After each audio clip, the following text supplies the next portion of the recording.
Welcome to edu medicine. तो अभी हम unit 13 Clifford greets cultural analysis कर रहे हैं। अगेन ये भी एक मॉडर्न थिंकर है, क्लासिकल थिंकर में आप वेबर, डर्कहाइम एंड मार्क्स पढ़ेंगे।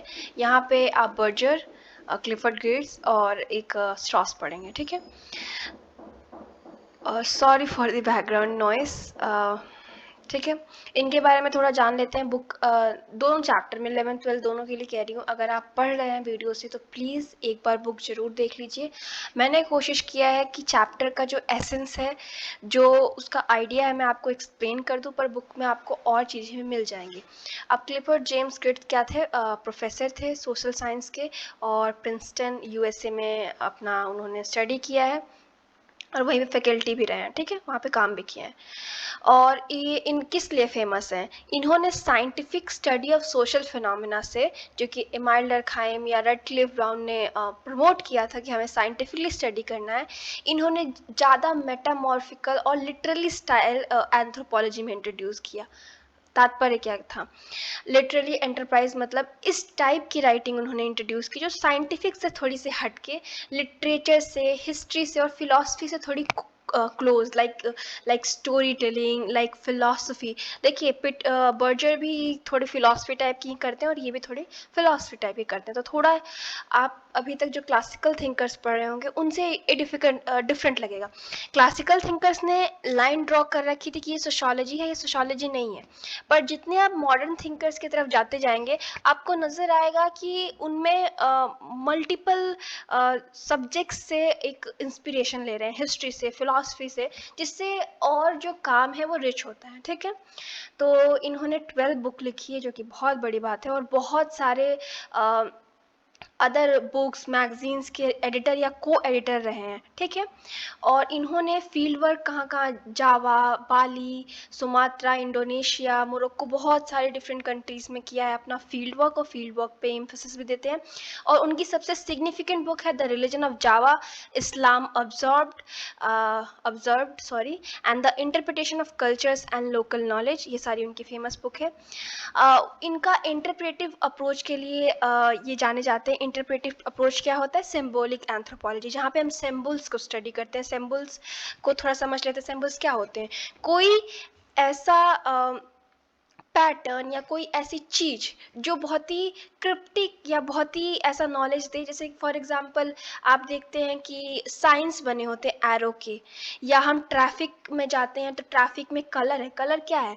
ग्रीन तो आप जाइए, रेड तो स्टॉप हो जाइए, येलो तो स्लो चलिए। ये क्या है? सिंबल्स तो हैं। जिस सिंबल्स को देख के हम कुछ मीनिंग समझ रहे हैं, उसका एक इंटरप्रिटेशन कर रहे हैं, और वो जो बहुत पॉपुलर है, ठीक है, इस टाइप के सिंबल्स होते हैं। अब आप हार्ट वाला इमोजी भेजते हैं, उसका क्या सिंबल है? सामने वाला उससे अंडरस्टैंड करता है कि आप उसके प्रति प्रेम दिखा रहे हैं। इमोजीज भी तो एक तरीके के सिंबल्स है ना, इस तरीके से आप समझिए। तो अब इनके हिसाब से क्या है कि ये बताते हैं कि एंथ्रोपोलॉजी का मतलब क्या होता है? Make sense of cultural system, मतलब जो भी कल्चरल सिस्टम है उससे हम कुछ समझे, कुछ सेंस बनाए, ठीक है। और इन्होंने ये अपने अप्रोच को बहुत सारे एस्पेक्ट सोशल रियलिटी के, समाज में जो भी रियलिटी, सोशल रियलिटी मैंने अपने पीटर वर्जर वाले वीडियो में थोड़ा डिस्कस किया है। बाकी आप समझते हो सोशियोलॉजी के स्टूडेंट है, इतना मैं समझ के चल रही हूँ, ठीक है। तो इन्होंने बहुत सारी चीज़ों को स्टडी किया, kinship, ideology, modes of livelihood, social changes, distribution of power वगैरह वगैरह में ये अप्रोच अपनी यूज़ की है सिम्बॉलिक एंथ्रोपोलॉजी की। उसके बाद इन्होंने बहुत फेमस किस लिए है? मीनिंग ऑफ रिलीजियस सिंबल और is extensive ethnographic study of religious in complex societies. Basically ये फेमस किस लिए हैं? तो जिस तरीके से इन्होंने मीनिंग, जो रिलीजियस सिंबल्स यूज़ होते हैं उसके मीनिंग को समझाने का प्रयास किया है, और एथनोग्राफिक स्टडीज़ की है बहुत सारे कॉम्प्लेक्स सोसाइटीज़ की। जब हम रिलीजन को पढ़ने या किसी भी चीज़ को पढ़ने जाते हैं तो हम कोशिश करते हैं कि हम सिंपल सोसाइटी से स्टडी करें, और इन्होंने कॉम्प्लेक्स सोसाइटीज़ को पढ़ने की कोशिश की, जो अपने आप में बहुत ही बड़ी बात है, ठीक है। तो इनका जो ऐसे है religion as a cultural system, जिसको बारे में हम ज़्यादा इसमें डिस्कस करेंगे, वो एक ऑब्जर्वेशन के साथ शुरू करते हैं। वो बताते हैं कि जो एंथ्रोपोलॉजिकल स्टडी हो रही है रिलीजन पे, और वो कहीं ना कहीं एक जगह अटक गई है, मतलब एक जगह ठहर गई है, कुछ आगे उसमें ज़्यादा हमें चेंज देखने को नहीं मिल रहा, कुछ नया आता हुआ नहीं देखने को मिल रहा। किस तरीके से एक्सप्लेन करते हैं कि आप अगर रिलीजन की स्टडीज़ लीजिए फर्स्ट वर्ल्ड वॉर के बाद और उसके बाद सेकेंड वर्ल्ड वॉर के बाद, तो फर्स्ट वर्ल्ड वॉर तक जो चीज़ें हो चुकी है फर्स्ट वर्ल्ड वॉर तक, उससे ज़्यादा कुछ एडवांसमेंट हमें सेकेंड वर्ल्ड वॉर के बाद की जो एंथ्रोपोलॉजिकल स्टडी रिलीजन पे देखने को मिलती है वो हमें नहीं मिलती है। कुछ वही जो क्लासिकल थिंकर्स ने आइडिया दिया है, अभी हम एंथ्रोपोलॉजी की बात करें, सोशियोलॉजी की नहीं कर रहे हैं, ये एंथ्रोपोलॉजी के ही एक्सपर्ट थे, लेकिन एज यू नो कि सोशियोलॉजी एंथ्रोपोलॉजी को sister brother, brother sister, sister sister कहा जाता है, तो इस तरीके से आप समझ लीजिए। तो ये कहने का इनका तात्पर्य ये है कि उसके बाद कोई चेंज नहीं होता। क्लासिकल जो थिंकर्स थे उन्हीं की इधर उधर से उठा उठा के थोड़ा बहुत कुछ हल्का फुल्का दे दिया नया, अदरवाइज वही रिपीट होता गया, ठीक है। उसके बाद इन्होंने जो सेकेंड सबसे इम्पॉर्टेंट चीज़ अपने बुक में हमें बताने की कोशिश की है कि इन्होंने बहुत सारे टाइप के स्कॉलर्स को स्टडी करके और उनकी स्टडीज़ से भी बहुत कुछ हमें बताने की कोशिश की है, जैसे कि डरखाइम, वेबर, फ्रूड, ये सबको हम जानते हैं, ठीक है। इन सबको भी इन्होंने स्टडी करने की कोशिश की है। अब इन्होंने जो पाथ, जो रास्ता चुना कल्चरल डायमेंशन या रिलीजियस एनालिसिस का हमें बताने के लिए, he thinks that the concept of culture has suffered a great deal because of multiple meaning it has been given। अब आपने कहीं भी कल्चर और रिलीजन के बारे में पढ़ा होगा, तो अगर आप उसकी डेफिनेशंस में जाएंगे तो हजारों करोड़ों डेफिनेशन है। अम्ब्रेला कॉन्सेप्ट आप बोल सकते हैं, पुट इट ऑल कॉन्सेप्ट, जिसको जो आया उसमें डाल दिया, ठीक है। That is everything that human beings have made and thought is culture is analytical power is weekend. अब इसकी वजह से क्या हुआ है कि बहुत एनालिसिस नहीं, हमें बहुत सारे कॉन्सेप्ट और बहुत सारे आइडिया एक जगह मतलब घोले हुए मिल जाते हैं, एक प्रॉपर उसका एनालिटिकली हमें कोई उत्तर नहीं मिलता, ठीक है। उसका ये कोशिश कर रहे हैं। अब थिक डिस्क्रिप्शन क्या होता है फॉर, देखिए इन्होंने वेबर को थैंक यू बोला, क्योंकि वेबर ने हमें एक चीज बताई कि man is animal who gives meaning to his action. हम एक इंसान जो है वो एक इस प्रकार का जानवर है जो कोई भी एक्शन करता है तो उसको एक मीनिंग देता है और एक अपने आसपास एक इम्पॉर्टेंट चीज का वेब वेब आप समझते हैं, वो जाला टाइप का गढ़ देता है, ठीक है। For grids refers to this web of significance, मतलब अब कल्चर को ये क्या बोल रहे हैं ग्रिड्स कि ये वेब ऑफ सिग्निफिकेंस है। एक मान लीजिए हम इंसान हैं, हम कोई भी एक्शन कर रहे हैं, बहुत सारे इंसान हैं, हम कोई भी एक सोसाइटी के अंदर और हम कोई भी एक्शन कर रहे हैं, हर एक्शन को हमने नाम दे दिया। दो लोग प्रेम कर रहे हैं, मैरिज, लोग मिलके रह रहे हैं, फैमिली, हर चीज को एग्जाम्पल के लिए बेसिक एग्जाम्पल्स लेते हैं। और हम आसपास से किस चीज से एक तरीके के जाल, जो इम्पोर्टेंट चीजों का जाल है वो हमें चारों तरफ से घिरा हुआ है, और यही जो इम्पोर्टेंट चीजों का जाल है उसको ग्रिड्स क्या बोलते हैं, कल्चर, ठीक है। आप इस तरीके से समझ सकते हैं कि कल्चर में क्या होता है, हम एक प्रकार का खाना खाते हैं, एक प्रकार की बातें करते हैं, एक प्रकार से बिहेव करते हैं, वही कल्चर है ना। जनरल फायदा में हमारी लाइफ स्टाइल एक जैसी होती है, एक पर्टिकुलर कल्चर की अगर बात करें तो कहीं ना कहीं जिस तरीके से हम करते हैं उसमें कुछ ना कुछ सिग्निफिकेंस, कुछ ना कुछ इंपॉर्टेंस है, तभी तो करते हैं। अब मान लीजिए किसी कल्चर में या रिलीजन में ही होली या दिवाली या ईद या क्रिसमस मनाया जाता है, तो हमने उन सब चीज़ों को सिग्निफिकेंस दे रखा है, उस सिग्निफिकेंस को हम मानते हैं, हम फॉलो करते हैं, तभी तो मनाते हैं, ठीक है। उनका डेफिनेशन यहाँ पे दिया गया कि कल्चर क्या होता है, हिस्टोरिकली हमारे अंदर ट्रांसमिटेड होता है पैटर्न ऑफ मीनिंग्स जो कि सिंबल के रूप में होती है, और हमारे अंदर वो आता है कि हम किस तरीके से बात करेंगे, किस तरीके से हमारा नॉलेज डेवलप होगा, हमारा जीवन के प्रति व्यू क्या होगा। एंड एंथ्रोपोलॉजिस्ट का क्या काम है कि इन्हीं सब चीज़ों के बीच में जो लोग एक्शन कर रहे हैं, जो मीनिंग्स निकाल रहे हैं, उनके मीनिंग्स को समझना। तात्पर्य क्या है, कल्चर आप हिस्टोरिकली कैसे हमारे अंदर आता है। हमारे पूर्वजों का ऐसा नहीं है कि सब कुछ हमारे अंदर से ख़त्म हो गया है, फैमिली का सिस्टम हो गया, मैरिज का सिस्टम हो गया। मैं कहूँगी कि मॉडर्न सोसाइटीज़ में एक मॉडर्न कल्चर भी आ रहा है, लेकिन ऐसा नहीं है ना कि हमारा जो पास्ट इतिहास से जो कल्चर है वो हमने खो दिया है, नहीं, हम उसे भी लेके जा रहे हैं। हर कल्चर एक जैसा नहीं है, इससे एक चीज़ तो प्रूव हो रही है ना कि हर कल्चर का कुछ सिस्टम ऑफ कम्युनिकेशन या बिहेव या लाइफ के व्यू है, ठीक है।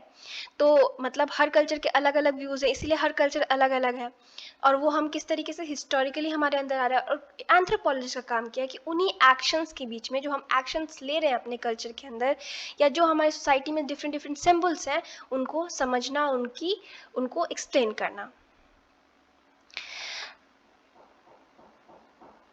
अब यहाँ पे हमें क्या बता रहे हैं ये ग्रिड्स, कि हमारा कोई एक्सपेरिमेंटल साइंटिस्ट की तरह एक्सपेरिमेंट नहीं करना, कुछ डिस्कवर नहीं करना है, हमें इंटरप्रेट करना है। किस तरीके से? अब जो ह्यूमन एक्शन कर रहा है, इसके पीछे रीज़न क्या है, क्यों कर रहा है, किस लिए कर रहा है, इसका क्या फल होगा, और उसकी मीनिंग को समझना, ठीक है।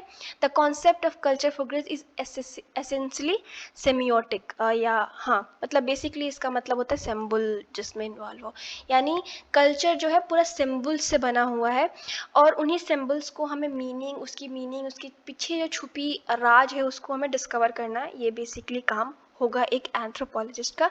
हमें कोई एक्सपेरिमेंट नहीं करना, बस जो चीज़ें हो रही हैं उसका तात्पर्य क्या है ये समझना है। होप आपको समझ में आ रहा हो। अगेन ये भी चैप्टर बहुत फिलोसफिकल है।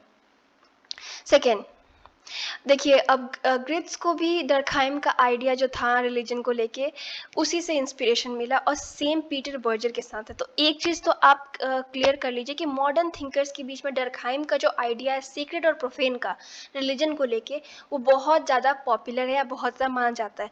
यानी जो डर्कहाइम का आइडिया है रिलीजन को लेके सीक्रेट और प्रोफेन का, वो अपने आप में बहुत ज़्यादा आवश्यक हो जाता है, और इसीलिए एग्ज़ाम पर्सपेक्टिव से भी उसको अच्छे से याद करके रखिए, और फ्यूचर के लिए भी, ठीक है।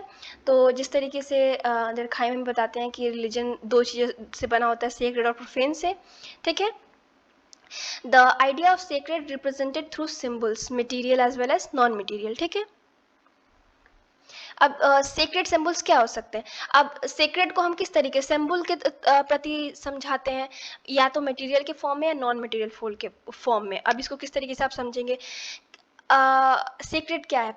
हमको मान लीजिए किसी ने फास्ट रखा है, तो उस दिन हम कहते हैं कि अल्लाह है, उनका नाम लीजिए, आपके देवी देवता हैं उनका नाम लीजिए, आप अपने मन पे कंट्रोल करिए।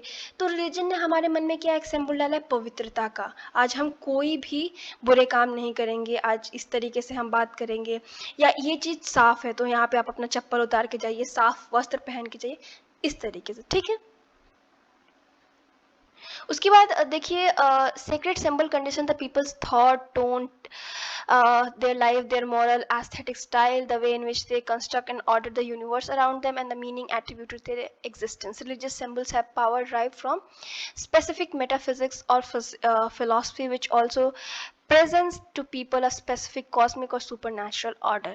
यहाँ पे वही बात की जा रही है कि किस तरीके से रिलीजन हमारे अंदर, या कोई भी सेक्रेट पवित्रता से जुड़ा हुआ चीज़, कि हम किस तरीके से जीवन जिएंगे, हमारा स्टाइल क्या होगा, किस प्रकार से पहनेंगे, खाएंगे, बात करेंगे, वो सबको एक मीनिंग बना के देता है, एक आइडिया कंस्ट्रक्ट करता है, उसके अंदर एक यूनिवर्स कंस्ट्रक्ट करता है। और यही फिलॉसफी जो होती है वो रिलीजन की होती है, या रिलीजन से के रिलीजियस सिंबल्स में होती है, ठीक है। तो ये समझाने की हमें कोशिश यहाँ पे की गई है।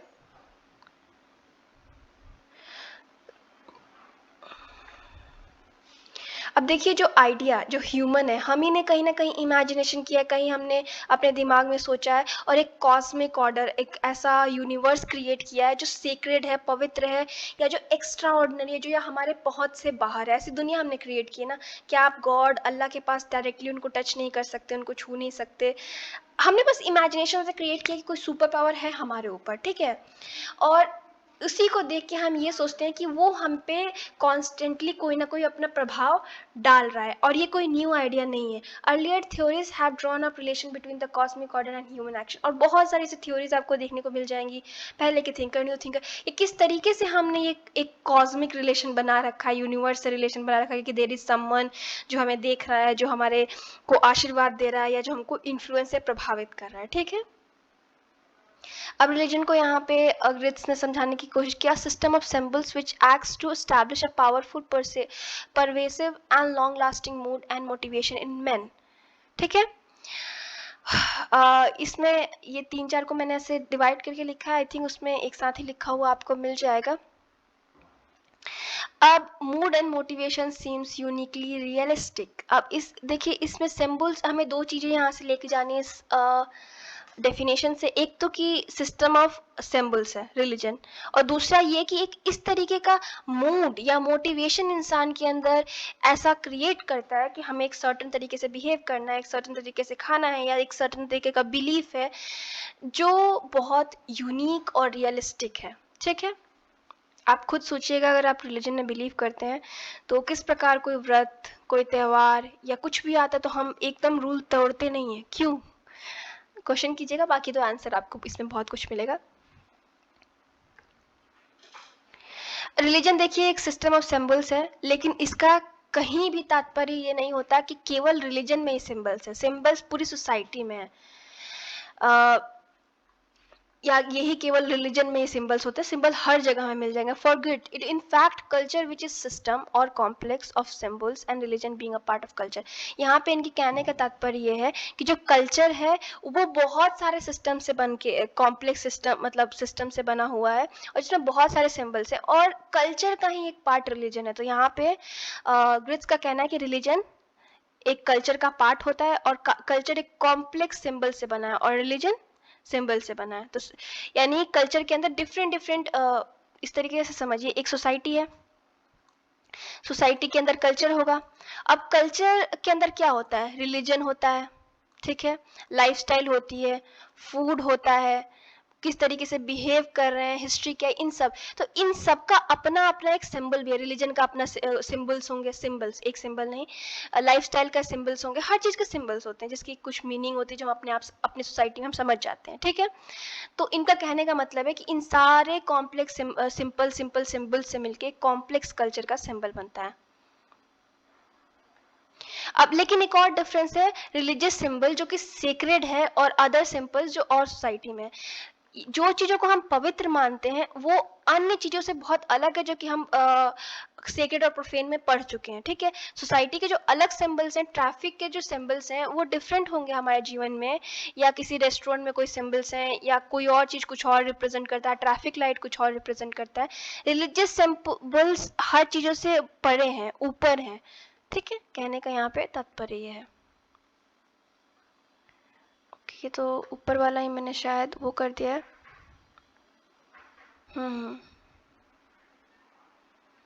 The symbol is used for any object, act, event, quality or relation which represent idea. In fact, as a vehicle for a conception, which is the meaning of symbol. The number 6 is much a symbol as a cross. ठीक है, अब किसी culture में 6 भी कुछ meaning दे सकता है कहीं। अब ऐसे मैंने क्रॉस बना दिया तो कुछ लोगों के लिए टी हो सकता है, जो लोग क्रिश्चियनिटी से बिलीव कर सकते हैं उनके लिए जीसस का साइन, मतलब क्रॉस का साइन हो सकता है। ओम बना दिया तो हिंदूज के लिए अपने आप में एक इम्पोर्टेंस रखने वाला हो गया।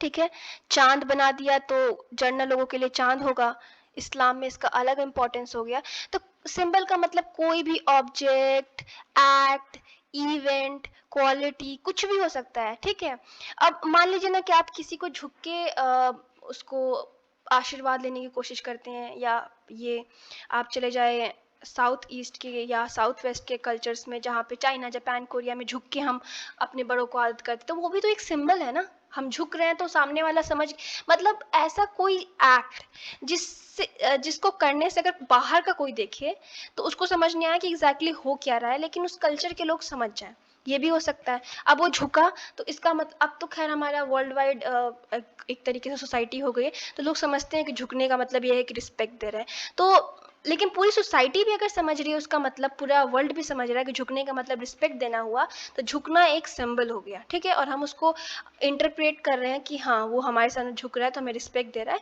That is like symbol is झुकना, और रिस्पेक्ट हमारा समझना कि सिंबल को हम समझ रहे हैं उसको अपने भाषा में। ठीक है, होप आपको समझ में आ रहा हो। प्लीज़ कमेंट में लिख के बताइएगा, बिकॉज थोड़ा जो फिलॉसफी से क्लोज चैप्टर्स होते हैं ना उसको एक्सप्लेन करना मुश्किल होता है, बिकॉज हर किसी की अंडरस्टैंडिंग फिलॉसफी को लेके बहुत डिफरेंट होती है, और इस टाइप के चैप्टर्स को आप कुछ एक तरीके से नहीं एक्सप्लेन कर सकते, मल्टीपल डायमेंशन हो सकते हैं फिलॉसफी के। तो इसलिए थोड़ा मैं क्वेश्चन पूछ रही हूँ। प्लीज़ आप सब बताइएगा कि सिंबल क्या होता है कॉमेंट में, और देखते हैं किसने किसने सही बोला है। अब देखिए, Grace distinguished the symbolic dimension of social events from empirical totalities. In the example given above, the former building a house, a empirical totality, where the later plan of the house is a symbolic dimension. देखिए यहाँ पे empirical totality और symbolic dimension के बारे में बात किया गया है, ठीक है। आप किसी घर को कैसे बनाना है उसका प्लान बना रहे हैं कि ये घर है, ये है एंट्रेंस गेट है, ये वो एक्सेट्रा, इसको आप बोलेंगे क्या, इसको आप बोलेंगे सिंबॉलिक डायमेंशन। और एम्पायरिकल टोटलिटी क्या, आप घर को बना रहे हैं, ठीक है। तो ये चैप्टर बहुत लंबा हो रहा है, मैं नेक्स्ट पार्ट में बाकी सब कुछ एक्सप्रेस करूंगी। Thank you so much, have a nice day. और प्लीज़ आप सब लोग कमेंट करके बताइएगा अच्छा था कि नहीं, और दूसरा ये बताइएगा कि सिंबल्स का मतलब क्या होता है और आपने सिंबल से क्या समझा।